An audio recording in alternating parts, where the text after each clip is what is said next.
السلام علیکم ورحمۃ اللہ وبرکاتہ۔ تمام دوستوں کو میرا جو نبی شریف صلی اللہ علیہ وسلم کی مبارکباد میں پیش کرتا ہوں اور دعا کرتا ہوں کہ اللہ پاک ہم سب کو محفوظ فرمائے، ہماری جان و مال و عزت کا تحفظ فرمائے۔ بس اتنی گزارش پیش کرنی تھی کہ تمام ساتھی اپنے اپنے گھروں میں رہیں، کثرت سے درود شریف اور استغفار شریف پڑھیں، آستان شریف کی طرف بھی سفر نہ فرمائیں اور گیدرنگ سے بچیں۔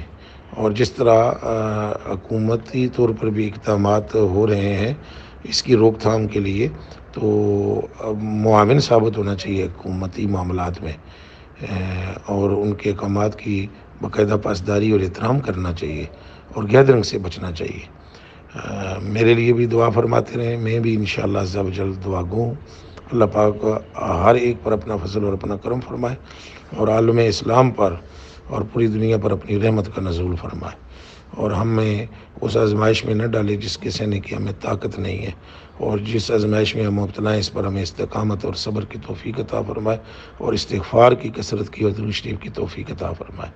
بڑی مہربانی۔ والسلام علیکم الی یوم القیامہ۔